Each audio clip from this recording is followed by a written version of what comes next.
Bien, vamos a iniciar con una oración. En esta ocasión me gustaría que la hermana Dariana inicie la clase con una oración, por favor.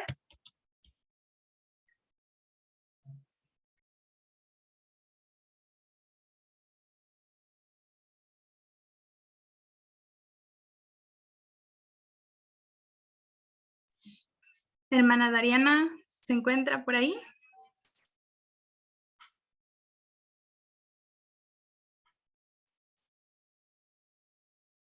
Amén. Parece que la hermana Dariana está ausente. Entonces vamos con el hermano Tlesforo. Ya que nos puede iniciar la clase de hoy con una oración, por favor, hermano. Amén. Señor, te damos gracias por que nos da esa oportunidad poder aprender.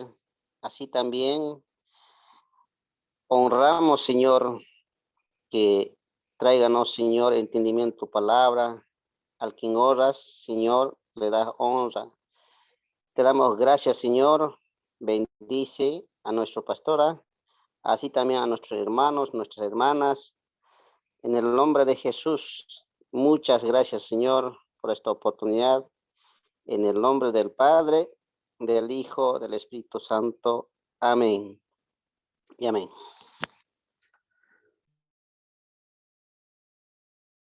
Amén. Entonces, bien, voy a compartir pantalla y me hacen saber si me pueden escuchar claramente mientras comparto. Amén.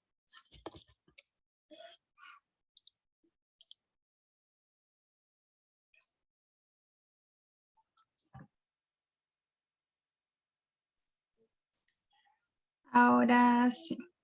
¿Pueden escucharme? Se ve, hermana. Amén. Entonces, bien. El día de ayer nos quedamos en lo que es la naturaleza del hombre.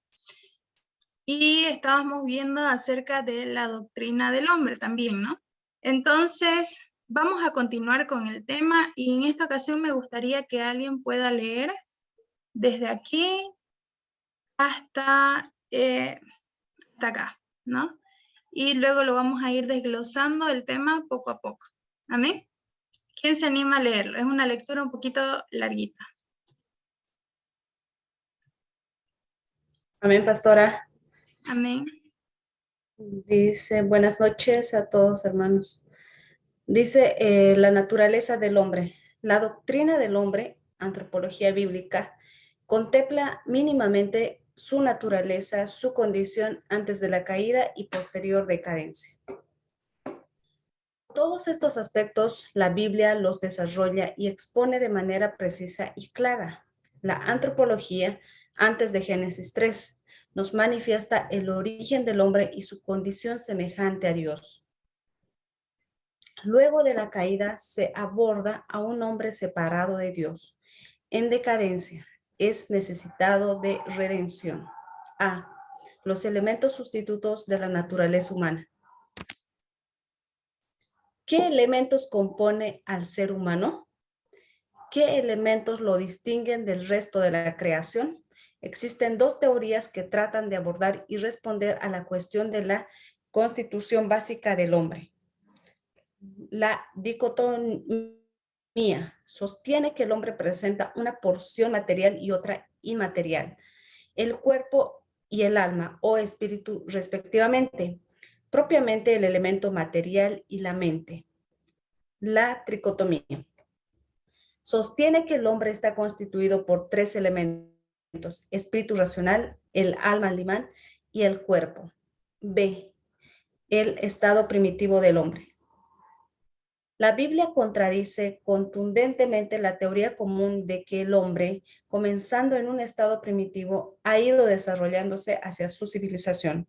Por el contrario, las Escrituras manifiestan que pone en evidencia a un hombre maduro y perfecto, capaz de ir desarrollándose en relación a su propósito divino.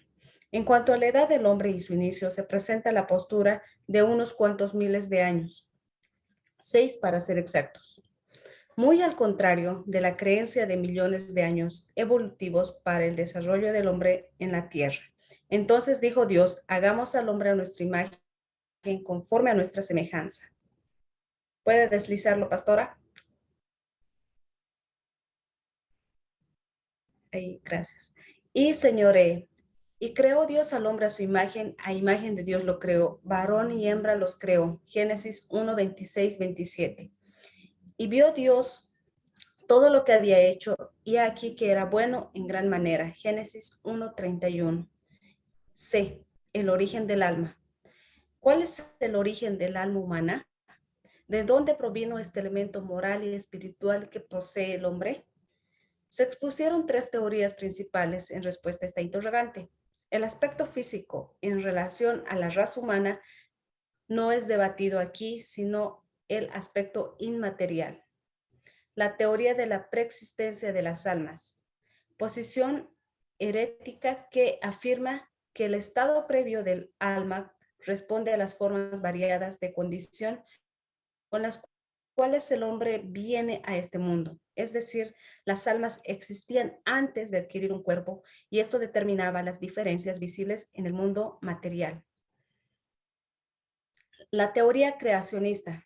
Esta teoría propone que Dios, como el creador de cada alma humana, resaltando su individualidad antes que la colectividad, la raza, en relación de la tricotomía, esta teoría asocia la idea de que el espíritu es creado directamente por Dios y el alma se propaga juntamente con el cuerpo. En cuanto a la dicotomía, el cuerpo se propaga por la raza y Dios crea inmediatamente el espíritu o el alma. La teoría de la propagación sostiene que tanto el cuerpo y el alma fueron creadas inmediatamente en Adán y que se propagan mediante la generación natural. Afirma que el hombre engendra el cuerpo y alma y es engendrado. Amén. Amén. Entonces, vamos a ir analizando punto por punto, ¿no? Leíamos aquí, leía su compañera, los elementos constitutivos de la naturaleza humana, ¿no? Y su compañera leía que existen dos teorías que tratan de abordar y de responder la cuestión de lo que es la constitución básica del hombre, entre los que estaba la dicotomía y la tricotomía. ¿En algún momento llegaron a escuchar de estos dos términos ustedes o nunca? ¿O es la primera vez que lo escuchan?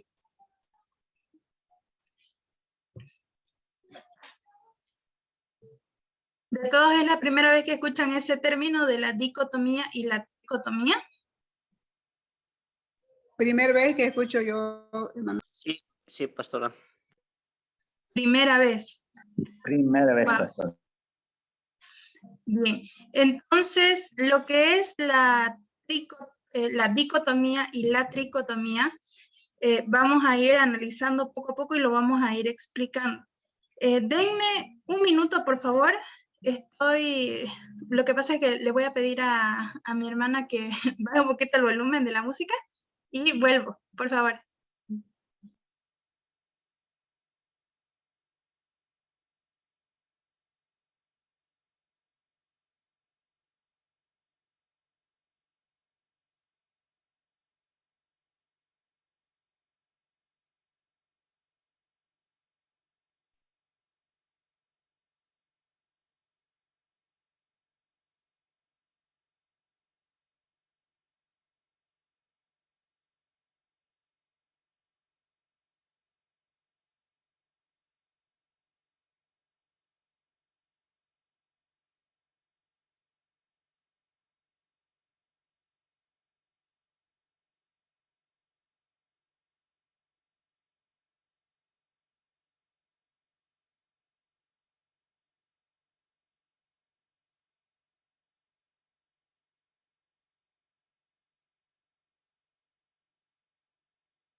Ahora sí.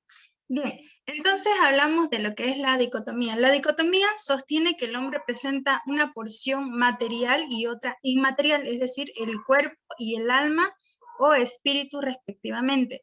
Y mientras que lo que es la tricotomía sostiene que el hombre está constituido por 3 elementos, el espíritu racional, el alma animal y el cuerpo. Entonces, nosotros, según lo que ustedes creen, ¿cuál creen que es nuestra posición de nosotros como cristianos? ¿La dicotomía o la tricotomía?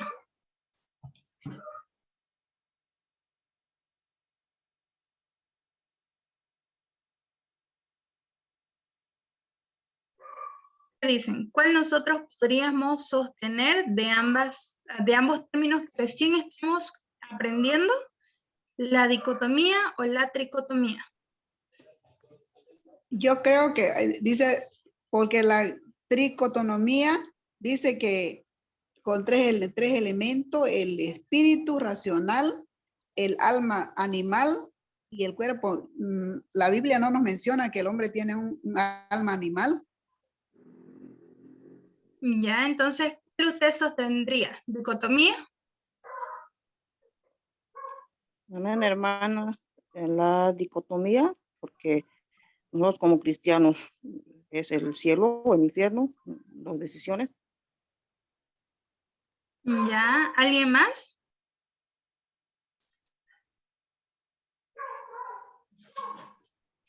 Y también yo lo veo que es la dicotomía, como dice aquí, el cuerpo, el alma y el espíritu, ¿no? Ya, ¿quién más quiere dar su opinión con respecto a esto? ¿Cuál es Buenas el que noches, nosotros... doctora. Buenas noches. Bueno, en cuanto a la dicotomía, se acerca un poco más al mencionar el alma, pero cuando dice da a opción como espíritu, entonces ahí, digamos, está mal, sería espíritu, alma y cuerpo, ¿no? El alma es una cosa y el espíritu es otra, ¿no? Pero se acerca más la dicotomía que la tricotomía, a mi parecer. Amén. ¿Quién más?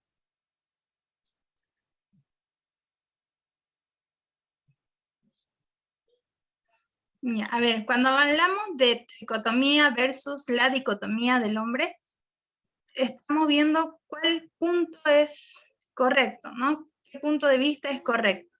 Algunos dicen tricotomía, otros dicen dicotomía. Parecería que no es sabio ser dogmático, ¿no? Ambas teorías son bíblicamente razonables también, y ninguna interpretación se considera totalmente herejía como tal, entonces quizás esto sea un asunto donde no podemos comprender plenamente con nuestra mente humana limitada. De lo que podemos estar seguros actualmente es que la naturaleza humana se compone de lo que es un cuerpo, un alma y un espíritu, ¿no? Si el alma y el espíritu son uno, o de alguna manera son distintos, no es un tema que Dios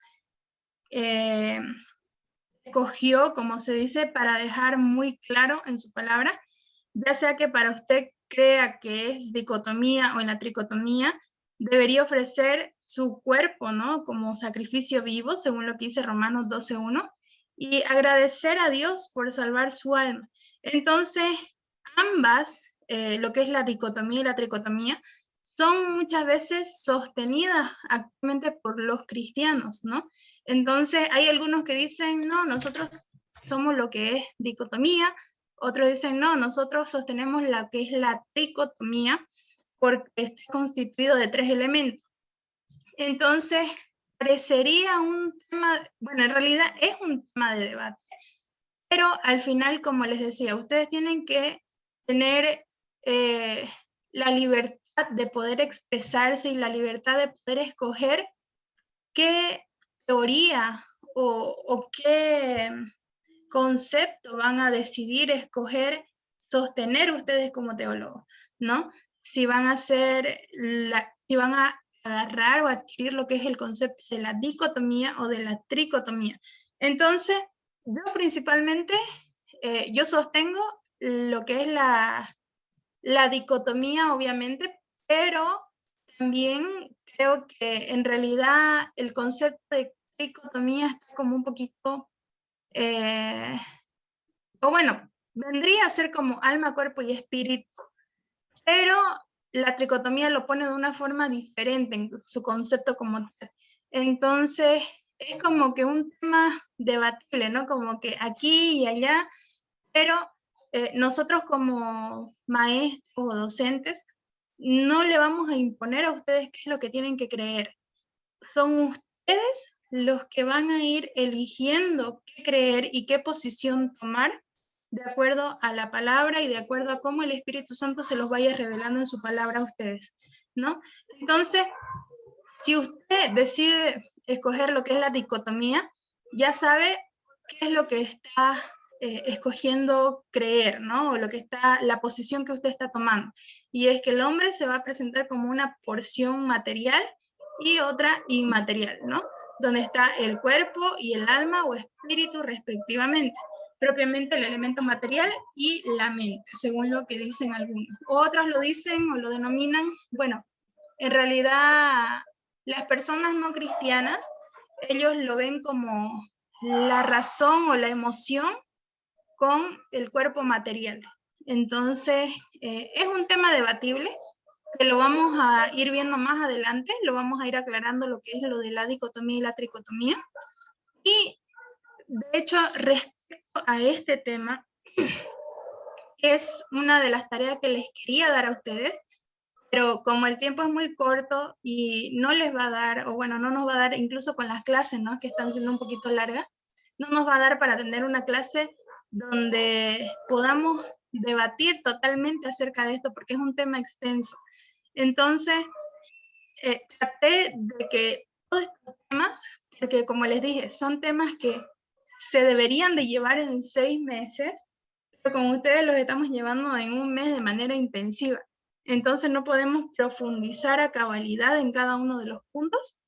Por eso lo van a tener de tarea para la casa. Buscar acerca de la dicotomía, de la tricotomía y ustedes elegir una posición. ¿Qué posición van a adquirir ustedes como teólogos? Y ya la siguiente clase vendría a ser el viernes siguiente, la penúltima, ¿no? La penúltima clase, después viene a hacer su examen. Entonces, ustedes tienen que tener ya una posición respecto a esto. Entonces, lean, empápense, lo único que yo voy a hacer es preguntarles a cada uno en esa clase qué concepto eligió, ¿no? Si la dicotomía o la tricotomía. Entonces, eso, lean, empápense acerca de los dos conceptos y la otra clase me dan su respuesta. Entonces, ustedes tienen que adquirir esa posición de acuerdo a lo que el Espíritu Santo les dé la verdad a cada uno o les dé convicción a cada uno. Entonces, lean la palabra, escudriñenla bien mientras leen acerca de estos dos conceptos y adquieran su posición como teólogos, ¿no? Entonces, luego tenemos lo que es el estado primitivo del hombre. Entonces, la Biblia contradice contundentemente la teoría común de que el hombre, comenzando en un estado primitivo, ha ido desarrollándose hacia hacia su civilización.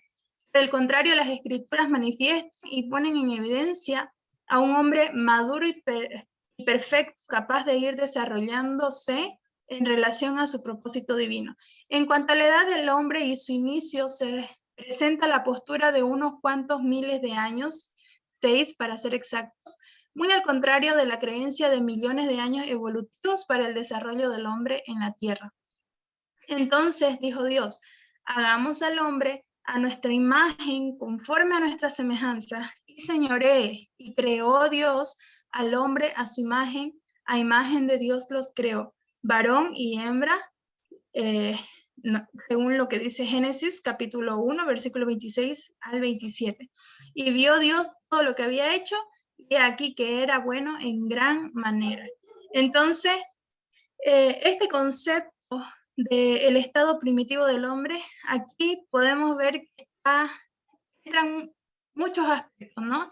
Entran las teorías de la evolución, que el ser humano no conoce a Dios a cabalidad, sostiene que el hombre en su estado primitivo vino evolucionando, hasta que fue capaz de desarrollarse ya como un ser humano como lo que somos ahorita, ¿no? Entonces, civilizado, que tenemos capacidad de raciocinio, etcétera, etcétera. Pero cuando nosotros nos vamos a la postura bíblica, sabemos que hemos sido creados por Dios, ¿no? Entonces, ahí es donde entra Génesis 1, 26 al 27, que dice, entonces dijo Dios, hagamos al hombre a nuestra imagen, conforme a nuestra semejanza, y señoree. Y creó Dios al hombre a su imagen, a imagen de Dios lo creó, varón y hembra los creó. Y vio Dios que todo lo que había hecho, y Dios todo lo que había hecho, y he aquí que era bueno en gran manera. Entonces, básicamente, esto es lo que nos habla el estado primitivo del hombre. Incluso hay teorías de que el hombre, bueno, la postura, ¿no?, que presenta de unos cuantos, de miles de millones de años, tuvo que pasar el hombre para poder hacerse lo que hoy es. Me acuerdo que una vez estaba, bueno, viajé a Colombia porque mi tía vivía allá en aquel entonces, y yo tenía como 16 años más o menos cuando viajé a Bogotá exclusivamente. Y allá ella me llevó a una feria tipo científica que hicieron allá en Bogotá, donde uno pagaba y, bueno, uno podía subirse, no sé si han visto, incluso han salido, donde hay como una especie de un tubo que sale un aire y la gente puede flotar y demás.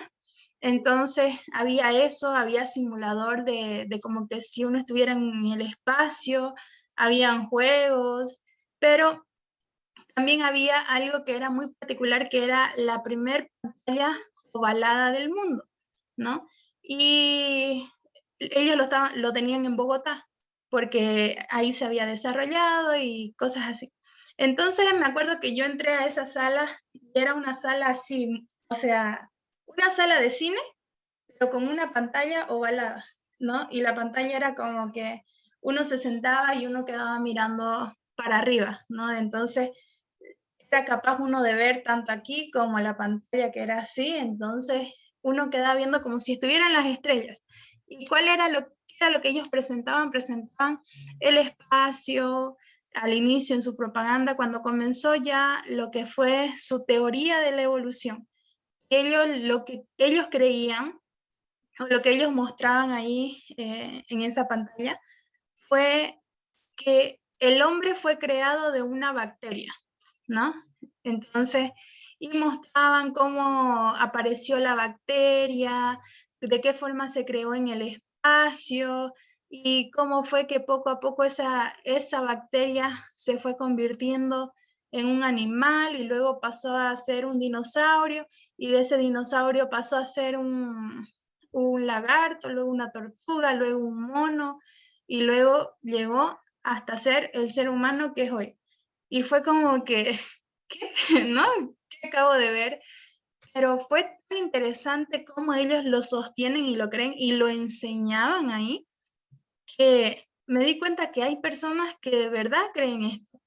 Entonces, es nuestro deber de nosotros como cristianos poder hacer que ellos salgan de ese error. Porque hay muchas personas que sostienen la teoría de la evolución, aunque tiene sus, como quien dice, sus agujeros por ahí que uno les puede encontrar, pero hay gente que aún lo sigue creyendo. Hay gente que aún sigue creyendo en la teoría del Big Bang.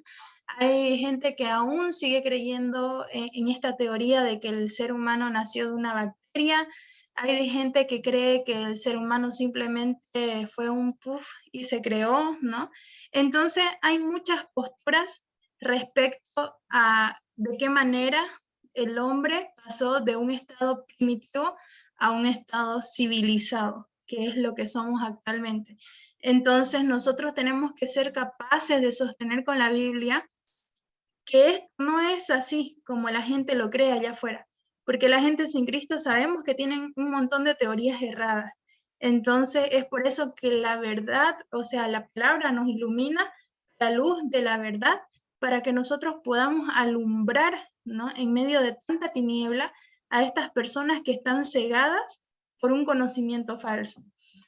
Entonces ahora vamos a hablar de lo que es el origen del alma. ¿Cuál es el origen del alma humana? Son preguntas que a veces el ser humano se hace, ¿no? Que quizás en algún momento nosotros cuando no éramos cristianos nos llegamos a hacer. ¿Cómo fue que, o sea, por qué tengo alma, no? Yo en algún momento cuando tenía 12 años más o menos, me llegué a hacer estas preguntas porque ustedes saben que cuando uno está en esa etapa de la adolescencia, empiezan las preguntas existenciales. ¿Por qué estoy aquí? ¿Para qué vivo? ¿Para qué sirvo? Etcétera. Entonces, mucha gente pasa por esta etapa de preguntar cuál es el origen del alma humana, ¿no? ¿De dónde provino este elemento moral y espiritual que posee el hombre? Se expusieron 3 teorías principales en respuesta a este interrogante. El aspecto físico en relación a la raza humana no es debatido aquí, sino el aspecto inmaterial. Y presentamos 3 teorías. La primera teoría es la teoría de la preexistencia de las almas, la segunda teoría es la teoría creacionista y la tercera teoría es la teoría de la propagación. Entonces, con respecto a la teoría de la preexistencia de las almas, es una posición herética, es decir, que está errada, que afirma que el estado previo del alma responde a las formas variadas de condición con las cuales el hombre viene a este mundo. Es decir, las almas existían antes de adquirir un cuerpo, y esto determinaba las diferencias visibles en el mundo material. Y esta teoría de la preexistencia de las almas, hay una postura que también creen en Dios, pero dicen que el ser humano ya existía, ¿no? El alma más bien. El alma del ser humano ya existía antes de adquirir un cuerpo y que esto determinaba las diferencias visibles en el mundo material. Entonces, hay religiones que sostienen esta teoría, como hay religiones que no sostienen esta teoría. Y ahí vamos a ver lo que es la teoría creacionista, donde esta teoría pone a Dios como el creador de cada alma humana, resaltando su individualidad antes que la colectividad, es decir, la raza. En relación a la tricotomía, esta teoría asocia la idea de que el espíritu es creado directamente por Dios y el alma se propaga juntamente con el cuerpo. En cuanto a la dicotomía, el cuerpo se propaga por la raza y Dios crea inmediatamente el espíritu o el alma. Entonces, eso les digo, esto de la tricotomía y la dicotomía es un poco variable porque ambos tienen sustento bíblico y ambos pues, son debatibles, ¿no? Pero en sí, la teoría que nosotros sostenemos es la teoría creacionista, porque ponemos a Dios como el creador de todo, ¿no? Incluyendo de cada alma humana. Entonces, esta es la teoría que nosotros sostenemos y la mayoría de las religiones que creen en Dios también sostienen. Entonces, no todas, obviamente, pero sí la mayoría sostiene lo que es la teoría creacionista. Y por último tenemos lo que es la teoría de la propagación, que sostiene que tanto el cuerpo y el alma fueron creados inmediatamente en Adán y se propagan mediante generación natural. Afirma que el hombre engendra el cuerpo y el alma y es engendrado. Entonces, como les digo, hay 3 teorías. Está la teoría de la preexistencia, la teoría creacionista y la teoría de la propagación. Entonces, también hay quienes creen en la teoría de la propagación. Entonces, son 3 teorías que son debatibles, ¿no? Pero, de todos modos, son las principales. Obviamente, hay más teorías respecto a este tema, pero es muy complejo, ¿no? Entonces, solamente estoy resaltando las 3 principales que ustedes pueden también, si ustedes creen en la primera, está bien, ¿no? Se respeta. Entonces, si usted cree en la segunda, también se respeta. Si usted cree en la tercera, también se respeta. Pero la cuestión aquí es que todos puedan adquirir una posición como teólogos. Por eso les dije, en la en la asignatura de teología, todos vamos a teologizar. Es decir, que todos vamos a ir creando y haciendo teología durante la asignatura. Y cada uno va a ir adquiriendo una posición. Y si alguien no está seguro todavía, puede ir buscando y empapándose más de esta información, porque estas teorías, obviamente, cuando yo estoy en clases de 6 meses, las alargo mucho más y las explico a mucha más profundidad, pero lastimosamente ahorita no nos va a dar el tiempo. Entonces tenemos que ver hoy 3 temas, así que recién vamos por el primero o acabando el primero, y ahorita vamos ya a pasar a lo que es el segundo. Bien, entonces seguimos dentro de la unidad 3, lo que es la doctrina del hombre. Tema número 2, la imagen de Dios en el hombre. Vamos a ver acerca de la lamentable decadencia del ser humano. En el inicio del género humano se estableció el principio inmutable de la semejanza de Dios. El hombre se vio grandemente favorecido con tal condición. Los términos imagen y apariencia nos dan el fundamento de esta doctrina cristiana. No fue el ser humano que consiguió esta semejanza, sino fue Dios quien lo creó así. Estos dos términos nos presentan algo muy especial. El ser hechos a la imagen de Dios implica para nosotros tener la apariencia de Dios, no la misma imagen, para que no caigamos en el error de divinizar al hombre. El término da la idea de hacer sombra, es decir, no somos Dios, sino la sombra de Dios.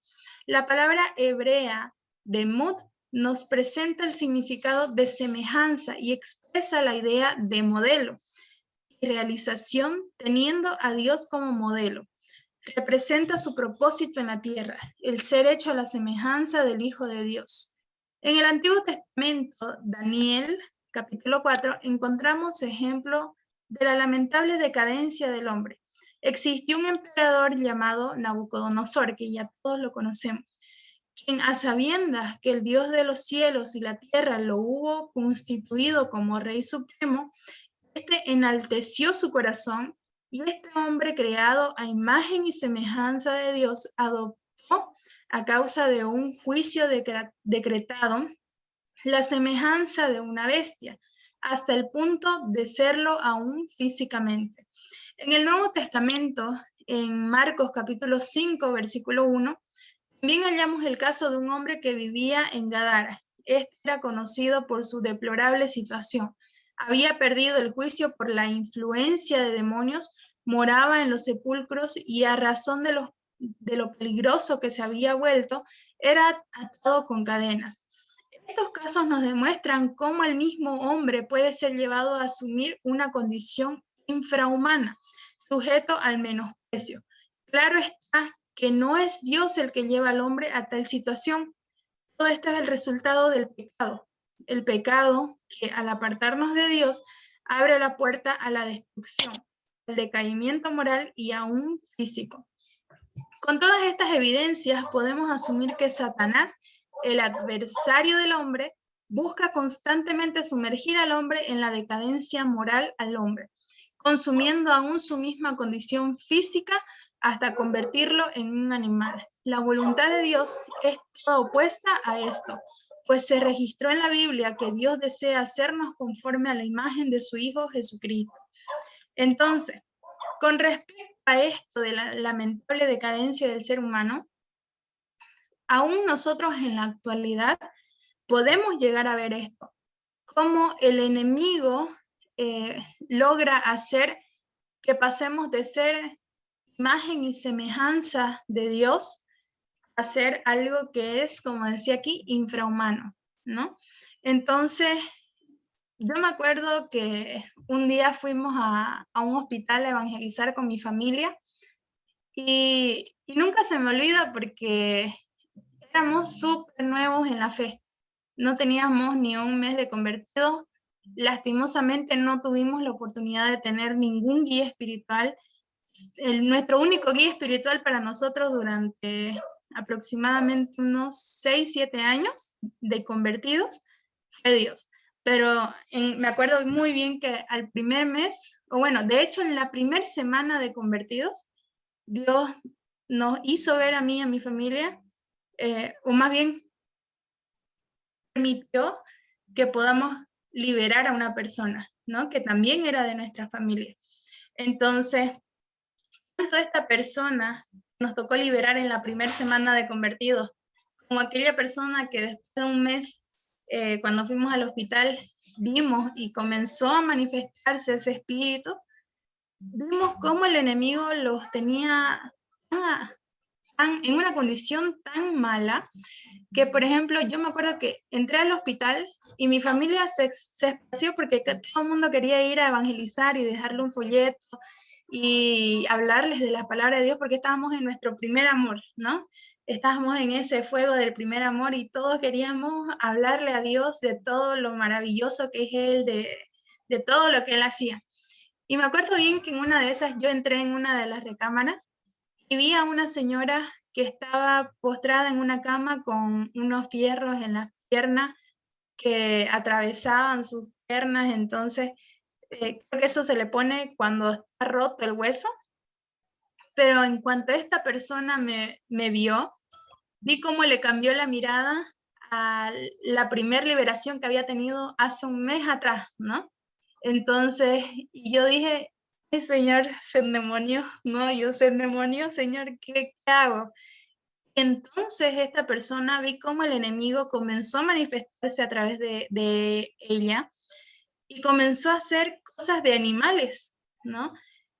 Y fue como ver cómo el enemigo humillaba eso perfecto que Dios había creado, lo bajoneaba hasta el punto de quitarle su propia dignidad, ¿no?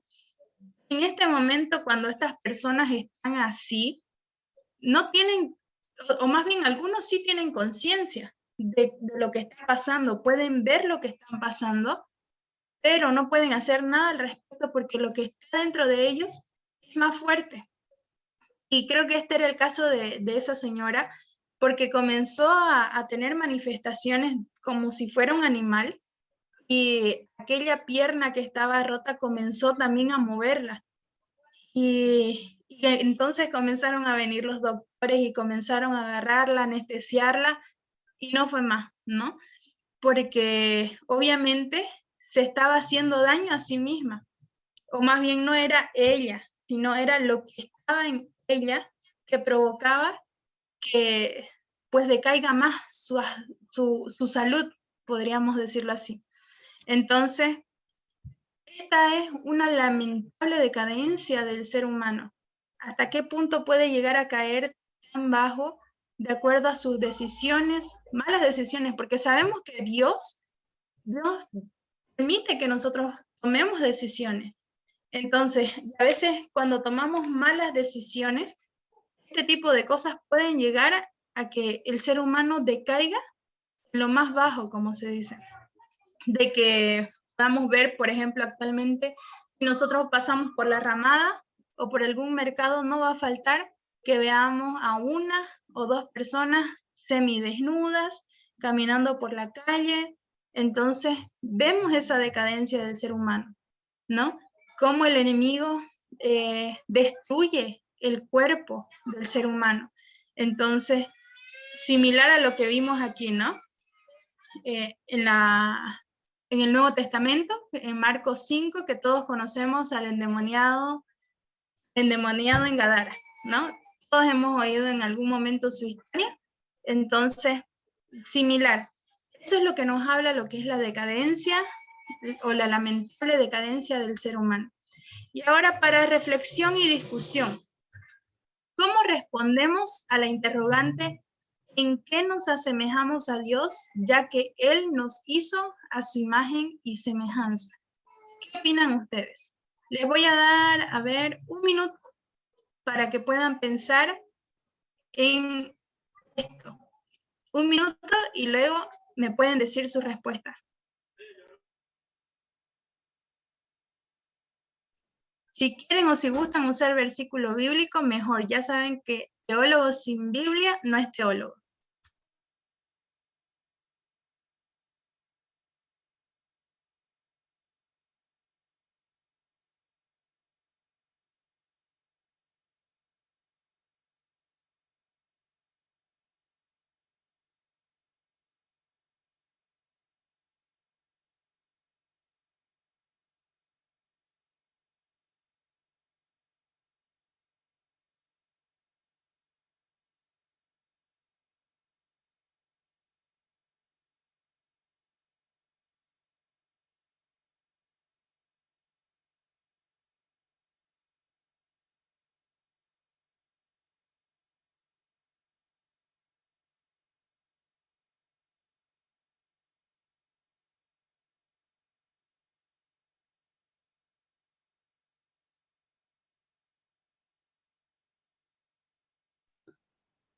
Pastora, Amén, hermano. ¿Listo? con relación pues a esa reflexión, bueno, aparte de que somos o tenemos la misma imagen, ¿no? De Dios, imagen, ¿no? Tenemos dos piernas, dos brazos, a diferencia de los animales que tienen cuatro patas, ¿no? Eh, en eso, bueno, somos semejantes o tenemos semejanza. Y con relación a, sería la parte externa, ¿no? Ahora la parte interna, pienso yo que el ser humano, las personas, los hombres, nosotros, a diferencia de los animales, que no tienen la capacidad de raciocinio, ¿no? Y obviamente Dios tiene raciocinio, la capacidad de discernir entre lo que es bueno, lo que es malo. El animal no. Entonces, en el aspecto externo, pues tenemos la misma figura de Dios. Y en el aspecto interno, Dios nos ha dotado de raciocinio tal como lo es Él. Creo yo, así de manera superficial. ¿Ve? Amén, hermano. Vamos a ir viendo, después de que todos den su opinión, vamos a ir viendo cada una y vamos a ir llegando a una conclusión. Amén. ¿Alguien más que quiera dar su opinión con respecto a la pregunta en qué nos asemejamos a Dios? ¿En qué nos semejamos a Dios? Ya el hermano de dijo mucho de eso.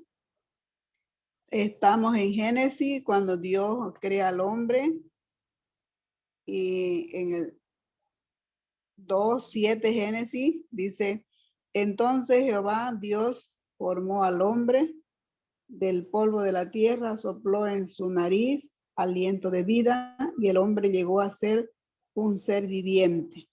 Y después tenemos a la creación de la mujer y nos creó a semejanza de él. Entonces, en lo físico, puede ser que varíe tal vez. Él sería moreno o sería blanco, no sé, pero él nos hizo a imagen y semejanza de él. Quiere decir que somos parecidos, somos igual a él, con la misma constitución química, con sangre, agua, sal, azúcar, hueso, todo eso en lo físico. Y en lo espiritual también, que tenía un cuerpo, un alma y un espíritu. También somos igual que él, nos creó así. En la inteligencia, nos dio también la inteligencia para pensar lo bueno y lo malo, nos dio a escoger qué es lo que nosotros queremos. Ahora si hacemos las cosas malas ya es parte y voluntad del hombre, pero nos dio también esa sabiduría, esa capacidad para que nosotros podamos distinguir lo malo y lo bueno. Entonces, ¿en qué nos parece, en qué somos semejantes a él? En esas dimensiones, yo digo que nos parecemos al Señor. pero nos parecemos, no somos igual que él en sabiduría e inteligencia, no somos omnipresentes porque él está en todos lados y nosotros no podemos. Esa es mi opinión. Amén, hermana. ¿Alguien más que quiera dar su opinión respecto Amén, a hermana. esta? Sí, dígame. Para mí sería que Dios es nuestro modelo a seguir, ¿no? Eso también dice la palabra, que Dios tiene la capacidad de amar, así también nosotros tener la capacidad de amar, o sea, tener justicia también, ya lo han dicho, pensar como Dios. Ya claro, no nos parecemos en facial a Él, porque dice, no es, sino es el modelo de a semejanza a Él. Eso nos dice, ¿no? Amén. ¿Alguien más? Amén, pastora. En cuanto a la semejanza del hombre hacia Dios, bueno, debemos tomar en cuenta también que Dios tiene tres aspectos, ¿no? Sus atributos divinos, atributos naturales y atributos morales. El hombre jamás se va a comparar a Dios en los atributos divinos, digamos, pero sí puede alcanzar a asemejarse o a acercarse, digamos, ¿no? Porque si dice Dios que nos ha creado su imagen, en el aspecto natural, Él nos ha creado el poder de decisión, digamos, ¿no? Con la capacidad, ¿no? Pues, con la capacidad de decidir. También hay que tomar en cuenta que Dios es infinito y cuando en el principio Dios nos ha creado con ese propósito de que en realidad nunca el ser humano tenía que morir, ¿no? Ya en el aspecto moral también nos ha creado con amor, con todo lo que conlleva el alma, digamos, ¿no? Los sentimientos. Entonces, todo lo que Dios siente, el hombre también lo siente, digamos, ¿no? En ese sentido, creo que dice que no, Dios nos ha creado a imagen de Dios, a su semejanza. Amén. ¿Alguien más que quiera compartir su opinión? Yo quisiera compartir, buenas noches, parte que dice, ¿no? En Efesios 2:10, porque somos hechura suya creados en Cristo Jesús para buenas obras. No sabemos que Dios siempre desea lo mejor para nosotros y Él en su palabra también nos enseña de que nosotros como creación de Dios también nos basemos a hacer buenas obras aquí en la tierra, porque Dios nos dice que Él lo preparó de antemano para que anduviésemos en ellas. Amén. ¿Alguien más quiere dar su opinión respecto a esta reflexión y discusión? Aquí también de parte de mí, y aquí dice, ¿no? En el Génesis 3:22, dijo Jehová Dios, y aquí el hombre es como uno de nosotros, sabiendo en el bien y el mal. Y ahora pues, como dice, ¿no? La palabra nos muestra de que Dios nos dio a su alcance, como Él, pues, cuál es el bueno y cuál es el malo, al hombre también dio, ¿no? Y ahora cada uno busca su libre, como nos enseñó siempre, ¿no? Albedrío, para que, cómo debe servir buscando al camino del Señor, ¿no? Y uno se equivoca, pues su error al mal cae, ¿no? Y eso es lo que de parte de mí puedo decirle a mi pastora. Amén. Amén, hermano. Bien, Amén, entonces, sí. Pastora, respecto a lo que nos dice en Génesis, a la creación, yo veo que nuestra semejanza a Dios no debemos contemplarla desde el punto de vista del espíritu.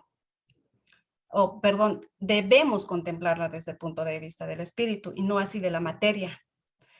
Ya nuestra semejanza a Dios debe ser a través de nuestra alma y no de nuestro cuerpo, ¿no? Entonces, en ese entendido, en 2 Corintios 3:18 dice, por lo tanto, todos nosotros que miramos la gloria del Señor a cara descubierta como en un espejo, somos transformados de gloria en gloria en la misma imagen como por el Espíritu del Señor. Dios es un espíritu Entonces, ¿cómo vamos a llegar a ser semejantes a Él? Simplemente transformándonos y llegándonos a semejanza a Él en cuanto es el espíritu, ¿ya? Y esto, Santo Tomás de Aquino decía algo importante: Dios nos ama en la medida en que encuentra la imagen en nosotros. ¿A qué se refiere esto?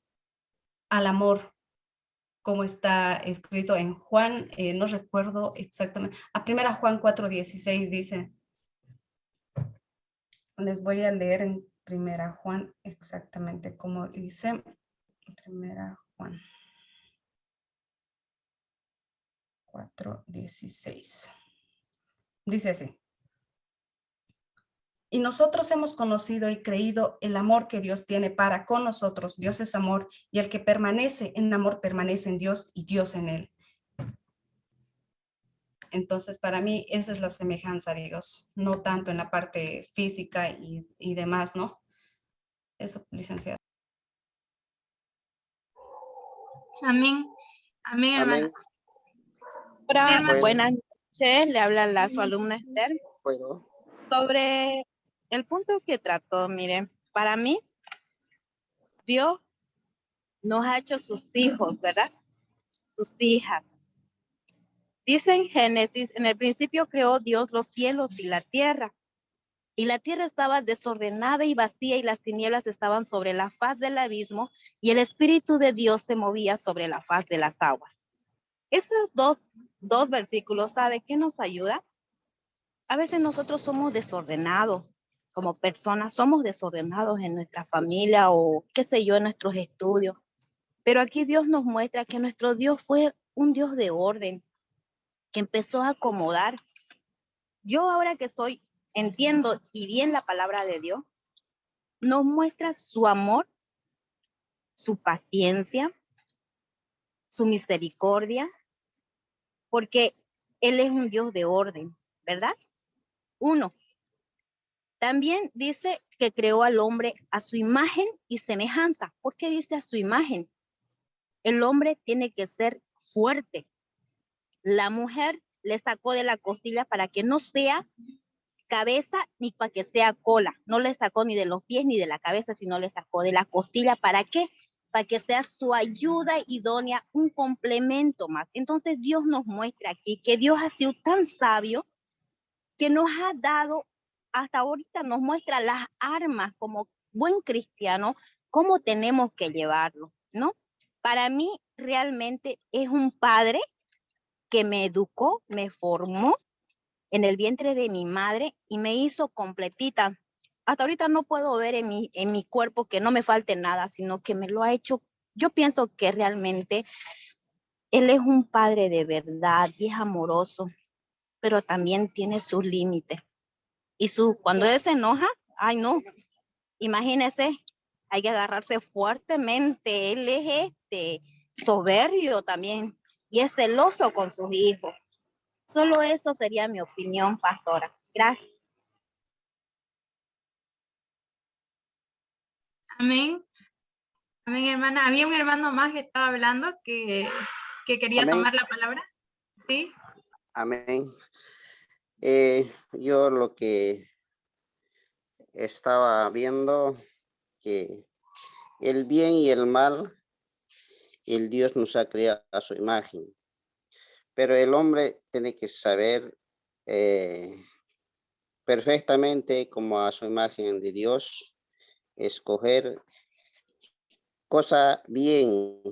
Aquí nos habla el Santiago 3:15 también nos dice, porque sabiduría no es descendido de lo alto, sino terrenal, animal, diabólica. Bueno, desobediencia muchas veces como es nuestro interior, quizás como animal irracional, como decía el hermano Esther, pero nosotros no somos terrenales, somos de alto, el cual recibimos el Espíritu de Dios y así también hacerlo el bien. Solamente eso quería reflexionar. Amén. Amén. Entonces, vemos, ¿no? Bueno, en cuanto a todas las opiniones, llegamos a la conclusión de que a diferencia de los animales, de las plantas y aún de las flores, ¿no? Dios nos creó y nos moldeó con sus manos y nos regaló capacidades especiales, ¿no? Como ser inteligencia, voluntad y también el corazón. Entonces, somos los únicos seres de la creación, en realidad, que pensamos y también que tenemos el deseo de la felicidad como tal. Ahora, cuando estamos hablando de lo que es ser a imagen de Dios, quizás, como decíamos, y creo que todos concordamos en eso, ¿no? No puede ser en un sentido físico, porque Dios viene a ser espíritu, ¿no? Entonces, y la cualidad más evidente de Dios es que Dios es amor. Y en ese sentido, Dios nos hizo semejante a Él, que nosotros podemos llegar a sentir amor. La diferencia es que el ser humano siente amor, pero Dios es amor. Entonces, Dios viene a ser el origen, ¿no? Es el origen del amor como tal. Entonces, pero sí nosotros llegamos a ser, como decía nuestro hermano, semejantes a Dios en ciertas cualidades. Como decía hace un momento, inteligencia, voluntad, corazón, porque todos sabemos que Dios tiene corazón. ¿O alguien aquí no sabía que Dios tiene corazón? Creo que todos sabemos que Dios tiene corazón, ¿cierto? Que Dios siente, que a Dios le duele. Inclusive podemos encontrar versículos en la palabra que dice, y le dolió en su corazón. Es decir, Dios, al igual que nosotros, tiene corazón y siente. Entonces, creo yo que en ese aspecto todos concordamos en que son aspectos en los que nos podemos llegar a asemejar a Dios. Asemejar, ojo, ¿no? No digo que seamos iguales porque jamás vamos a ser iguales a Dios.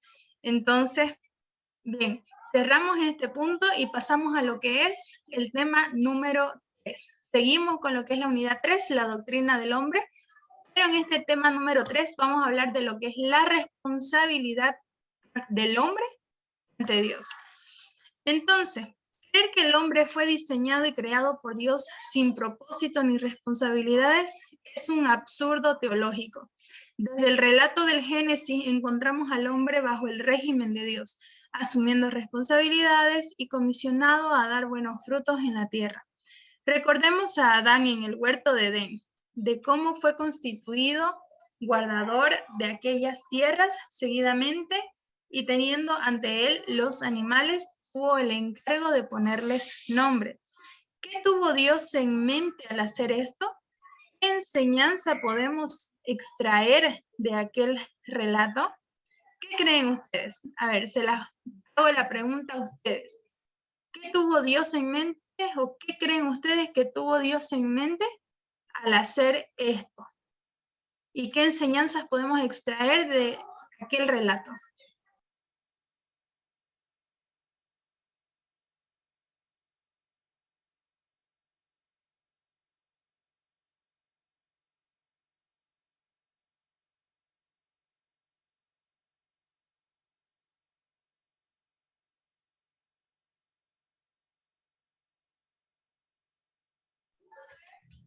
¿Cuál sería la pregunta, pastor? La responsabilidad asumida en el tema de, o sea, la responsabilidad por cuál fue creado el hombre.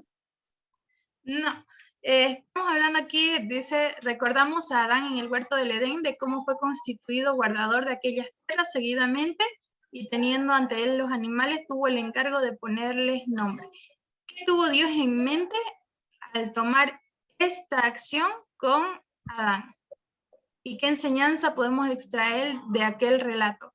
Obviamente sabiendo que Adán viene a ser el padre de todos prácticamente. En ese sentido, prácticamente Dios no ha creado un robot, digamos, ¿no? Ha creado a alguien con determinación, con todo lo que asemeja a Dios, pero también con responsabilidades de que pueda elegir y que pueda hacer una obra para Él también, ¿no? Amén. Y si me Entonces, permite, si sí, me hermano. permite, claro, al haber creado a un hombre, pues es un hombre, no es un parásito. Entonces, para que Adán se haya sentido con cierta o cierta responsabilidad, pues le dio trabajo, ¿no? Para que Adán se haya sentido como que es parte también del trabajo, el de vivir en el huerto, le dio trabajo para que Adán se sienta responsable y tenga responsabilidad. Ahora, si Adán no supo asumir esa responsabilidad, pues, pues no la asumió, y eso fue ya lo que ocurrió, y el desenlace final que ya lo conocemos. Amén. Mi Amén. licenciado, aquí también, como dice la Biblia, ¿no? Génesis 1:26. Entonces dijo Dios, hagamos al hombre a vuestra imagen, conforme a nuestra semejanza, y señoreen los peces y el mar, las aves, los cielos, las bestias, y toda la tierra y todo animal que se arrastra sobre la tierra. Aquí Dios tenía una idea que se señoree, donde que tenía muchas responsabilidades que Dios le había dado, ¿no? Porque yo creo que él sentía que va a estar feliz. Eso es lo que yo entendí, pastor. Amén.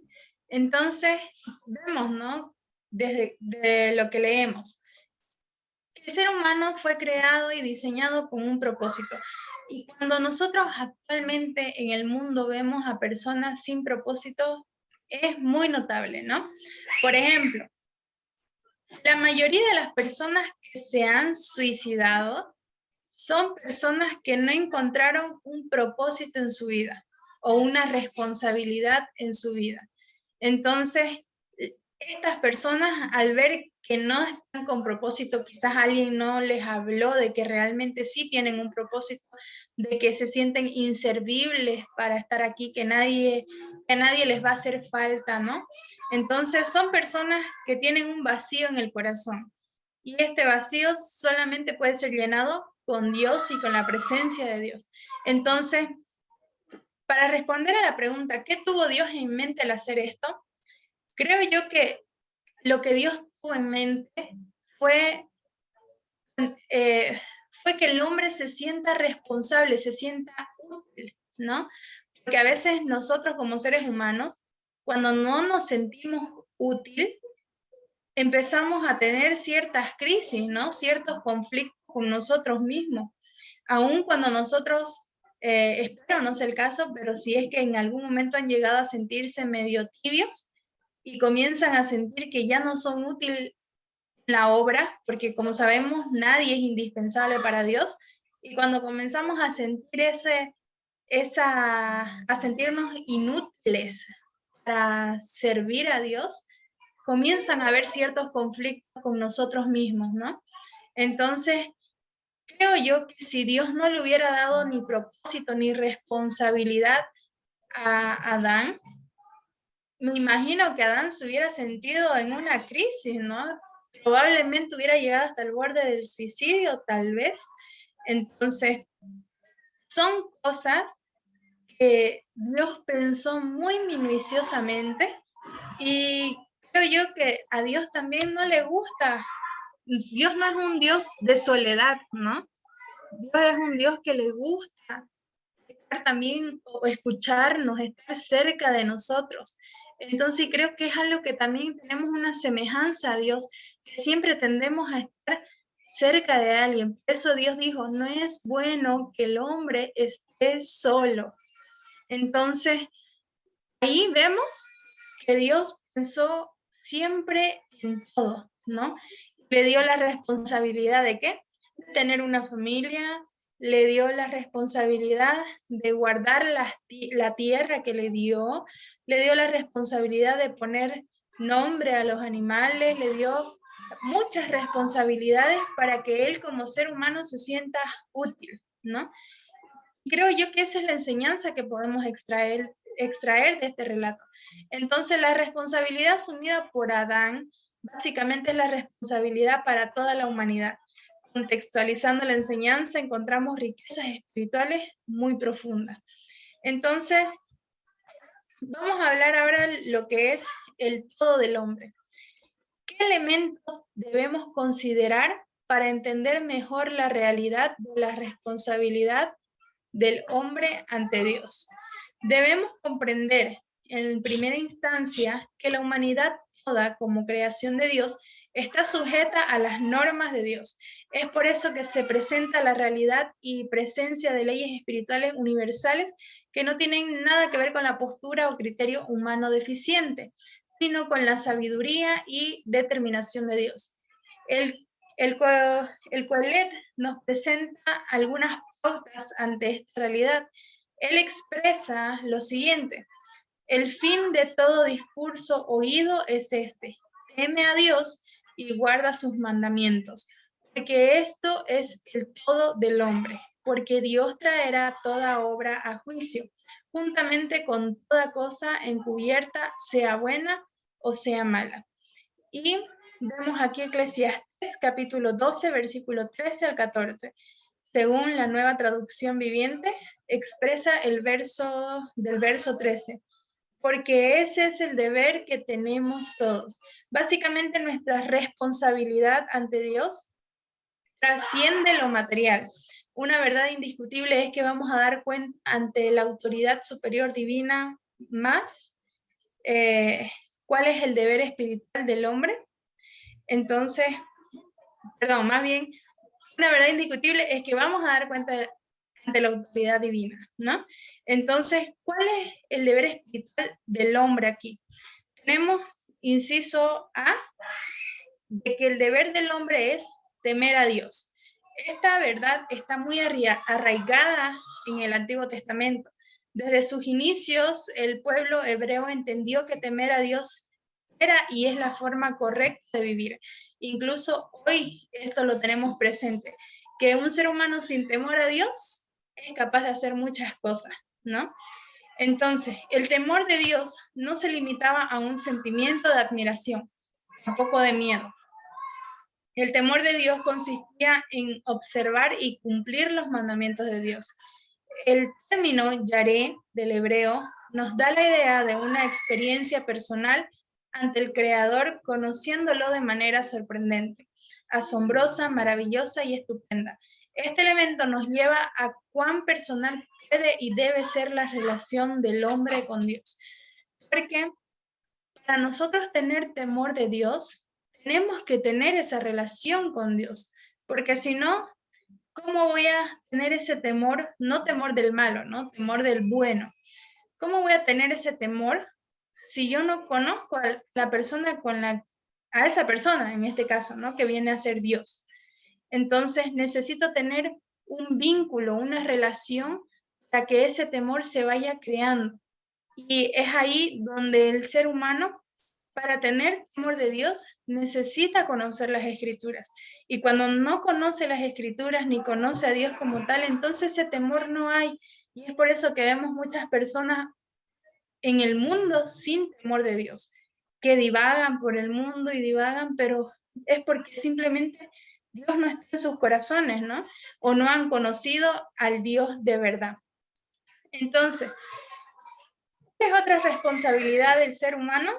Guardar los mandamientos de Dios. Sencillamente es el resultado de temer a Dios y es el fin último. Entonces, toda persona que tiene una relación con Dios y teme a Dios, guarda los mandamientos de Dios. Entonces, todo lo contrario, una persona que no teme a Dios, ¿no? Obviamente no va a guardar los mandamientos de Dios porque no tiene ese temor, tampoco tiene esa relación con Dios. Entonces, en toda la enseñanza bíblica, el guardar y obedecer los mandamientos es troncal en el mensaje. Adán debía obedecer a las indicaciones de Dios. El pueblo de Israel fue apartado para cuidar y guardar y obedecer las leyes de Dios. En el Nuevo Testamento los cristianos debían seguir en obediencia a las enseñanzas de su maestro, que en este caso era Jesucristo. El término shamar del hebreo original nos expresa el sentido de cercar alrededor, y esto podemos entenderlo en dos sentidos. La ley de Dios funciona como un cerco que protege a su pueblo, pues los preserva. Asimismo, el pueblo de Dios debe custodiar la ley encomendada, puesto que ella debe ir de generación en generación sin falta. En resumen, la responsabilidad o deber del hombre puede entenderse como la disposición de Dios de convenir o pactar con él, es decir, con la humanidad, comprometiéndose ambas partes, lo cual presenta a un ser humano sujeto voluntariamente a las normas de Dios y a un Dios justo que recompensa tal obediencia. Entonces, eso es en sí el resumen de lo que estamos hablando en este punto, que viene a ser el todo del hombre, ¿no?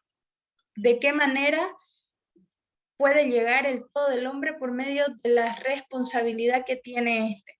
Entonces, si el hombre llega a tener esta responsabilidad, que es el temor a Dios y el guardar los mandamientos de Dios, aquí es donde se cumple la norma, ¿no? El ser humano sujetándose voluntariamente a Dios, y Dios, como un Dios justo que tenemos, recompensando la obediencia del ser humano.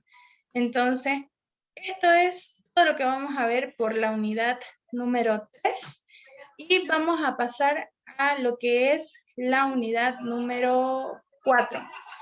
Pero el tema número 4 lo vamos a ver recién la siguiente clase, que viene a ser la última. Son 2 temas más los que nos quedan. Estos temas los vamos a ver, ahorita le digo la fecha.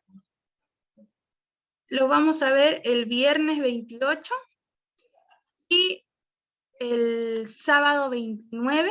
Ya me tendrían que estar mandando lo que es su tarea de los videos. El día de hoy les voy a mandar el link de mi Facebook para que ustedes me puedan etiquetar en ese video. Y en caso de la hermana Marisela, que ella no puede porque no sabe usar mucho las redes sociales, entonces me lo va a mandar en privado, ¿ya? Todos los demás en Facebook, y para que también el pastor Douglas lo pueda compartir en la página del seminario. Entonces, no se olviden de hacer ese video. Tienen, mire, toda esta semana y aprovechando el paro también lo pueden hacer. Entonces, tienen ese tiempito, pueden ir revisando. Si quieren adelantarse en la unidad 4, lo pueden hacer, pero la vamos a ir profundizando en la siguiente clase. Entonces, hoy vamos a empezar con lo que es la unidad 4 y vamos a terminar con este último, ¿no? A ver, unidad 4. En la unidad 4 vamos a ver lo que es la doctrina del pecado. Y para esto me gustaría que, bueno, alguien aquí no sabe leer griego, ¿no? O alguien sí sabe. Bueno, ya lo voy a leer yo.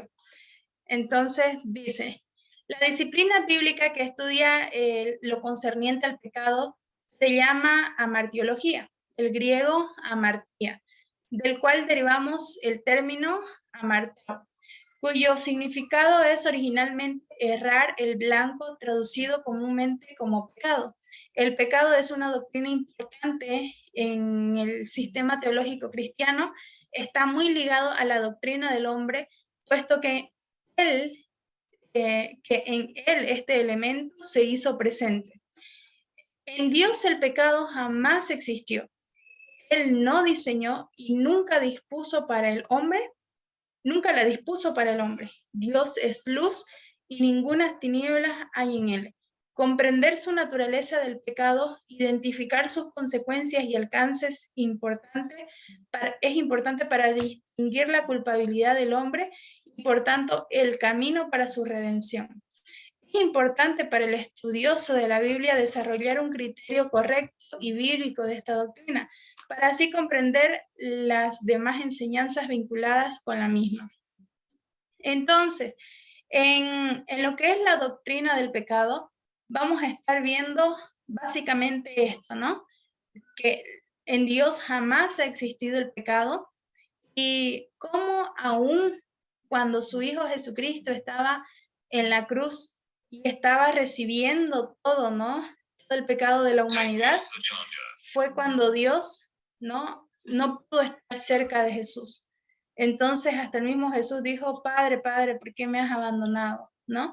Y es porque el Dios y el pecado no pueden estar en un mismo sitio, no pueden habitar en un mismo lugar. ¿Por qué? Porque Dios es luz y ninguna tiniebla hay en él. Entonces, para este tema, me gustaría compartirles un video que a mí me gusta, se los voy a tratar de ponérselos ahorita. Denme un momento, lo busco y...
Bien, ahora sí, se los pongo aquí.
Into your hands, I commit my spirit.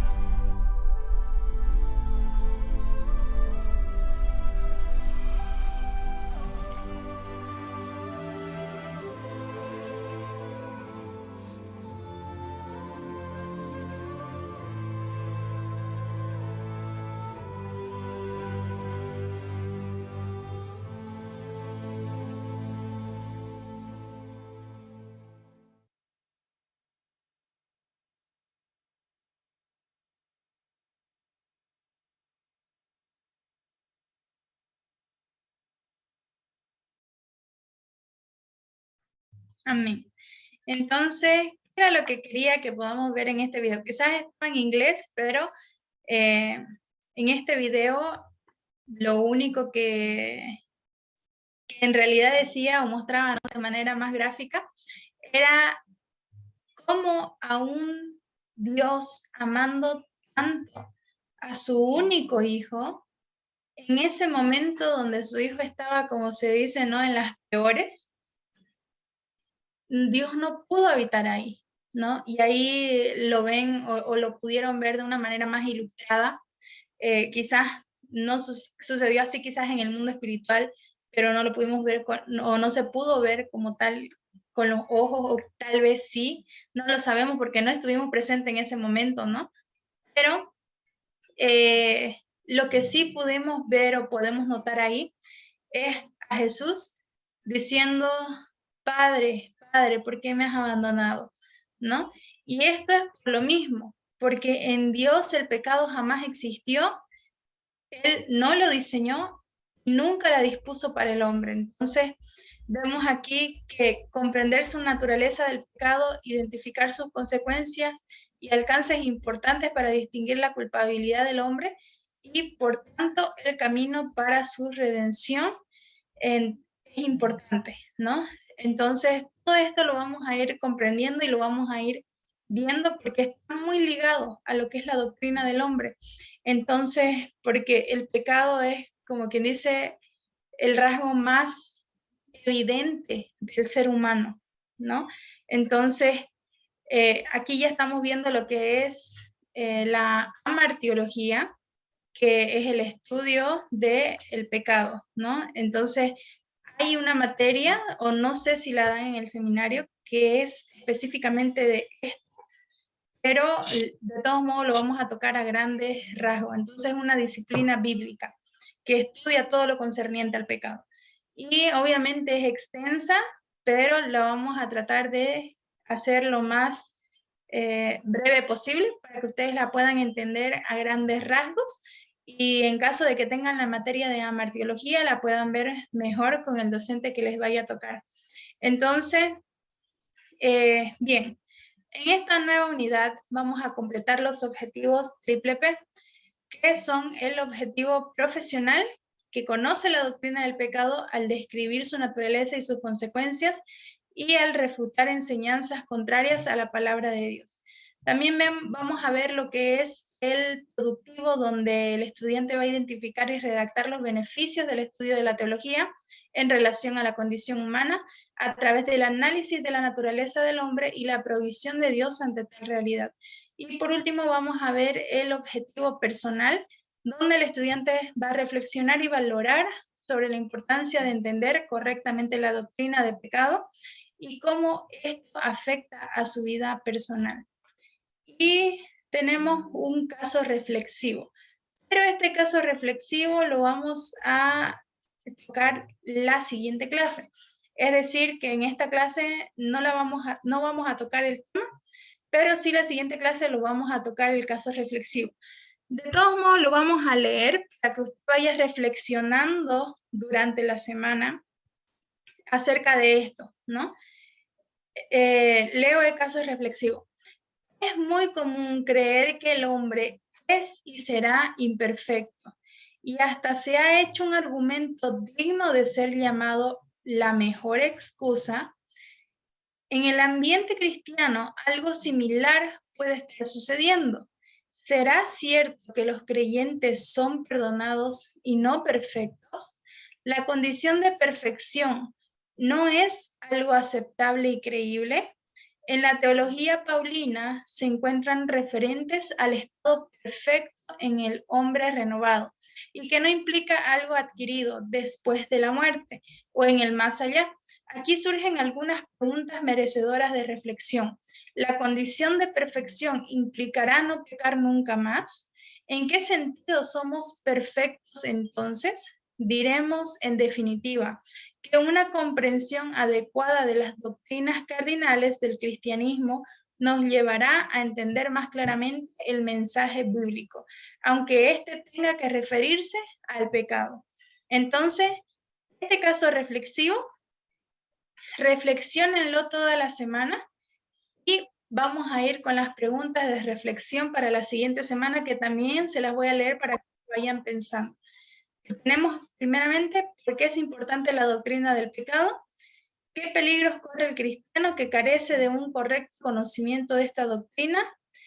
¿Has escuchado alguna expresión o enseñanza errada en cuanto al pecado? ¿Y cómo se aplica el principio de separación en este caso? Entonces, y con esto vamos a terminar. Este caso de reflexión es para que ustedes lo puedan estar pensando durante esta semana, analizándolo, leyéndolo si quieren profundizarlo más, o si quieren ir a la luz de la palabra directamente, también lo pueden hacer. Pero lo que quiero es que ustedes puedan ir teologizando más y leyendo más, ¿no? Porque teología es para leer. Si a usted no le gusta leer, entonces no sé qué va a pasar, porque teología es lectura, ¿no? Lectura de la palabra principalmente, como nuestra fuente principal, y también lectura de libros, de concordancia, de diccionarios. Entonces, es muy extenso. Y en esto es lo que quiero que ustedes vayan reflexionando. Amén. Entonces vamos a terminar la clase de hoy con una oración. Cierre sus ojos ahí donde está y concluimos por hoy. Señor Padre amado, te damos gracias, Padre, porque tú has sido bueno, porque has sido misericordioso. Padre amado, en el nombre de Jesús, Señor, te entregamos esta clase en tus manos. Que sea usted, Señor amado, en el nombre de Jesús, sembrando, Señor, esta palabra de verdad, Señor, en nuestros corazones, haciéndonos, Señor, conocer tu palabra en el transcurso de la semana, Señor, haciéndonos reflexionar, Señor, para que podamos ver la luz, Señor, de tu verdad, de tu palabra, Padre amado, en el nombre de Jesús, que tu Espíritu Santo nos acompañe en todo momento, porque Padre, sin ti no somos nada, Señor. Reconocemos, Señor, que somos seres, Señor, inferiores a ti, Señor, y te damos toda la gloria y toda la honra, Señor, porque tú eres el ser supremo, Señor, el Dios todopoderoso, Señor, quien es, Señor, quien vendrá, Señor. Padre, te damos gracias, Señor, porque tú eres tú, Señor, quien nos guía a toda verdad. Eres tú, Señor, quien revela toda verdad. Padre amado, en el nombre de Jesús, te pedimos, Señor, que en esta noche sea usted bendiciendo, Padre, a todos nuestros hermanos, Señor, los que pudieron estar en esta clase, los que no han podido ingresar, Señor, que sea usted bendiciéndolos de igual manera, que sea usted, Señor, sembrando, Señor, una inquietud en sus corazones para que puedan buscar más de tu palabra, Padre amado. En el nombre de Jesús, nos pedimos de este momento, más no de tu presencia, Señor, porque sabemos y queremos, Señor, que tú estés siempre con nosotros, Señor. Gracias te damos en el nombre del Padre, del Hijo y del Espíritu Santo. Amén. Amén, hermanos. Entonces, por hoy quedan despedidos y nos vemos la siguiente clase. Vayan estudiando también para su examen, que su examen va a ser de todo. Entonces, ustedes pueden repasar su libro, leerlo nuevamente. Las preguntas son sencillas, son 10 preguntas, 10 puntos cada una, y van a ser de selección múltiple.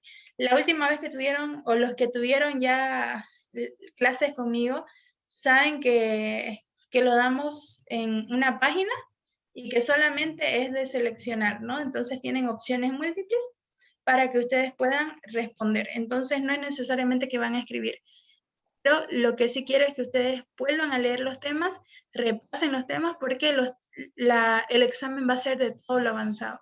Entonces, Su examen va a ser el 29 de la siguiente semana, es decir, el día sábado. Dan su examen y luego ya terminamos o concluimos con lo que es la clase. Amén. Gracias, Amén. licenciada. Gracias. Bendiciones, Hasta- hermana. El video, licenciada, ¿hasta cuándo tenemos para subir? El día sábado tienen para subirla. Ya todo lo que es la parte de teología, ¿no? Sí, el producto lo pueden encontrar en la guía didáctica, está al inicio prácticamente, entonces lo buscan y pueden ver cuáles son los puntos que van a tocar en el tema, ¿no? O en el video más bien. Licenciada, quisiera pedirle un favor enorme. Si tuviera bibliografía o estudios de esto para profundizar un poquito de lo que es la dicotomía y la tricotomía, la verdad, quedé con ganas de profundizar un poco más. Entonces, si pudiera, por favor, proporcionarnos. Claro, ayuda. yo les voy a estar enviando un libro para que ustedes puedan leerlo también si gustan, que es sobre teología sistemática. También voy a buscar en mi biblioteca virtual que tengo acerca de la dicotomía y la tricotomía para que lo puedan leer. Gracias, licenciada. Bendiciones, bendiciones, hermanos. Bendiciones, Hasta luego. Dios los bendiga, hasta luego.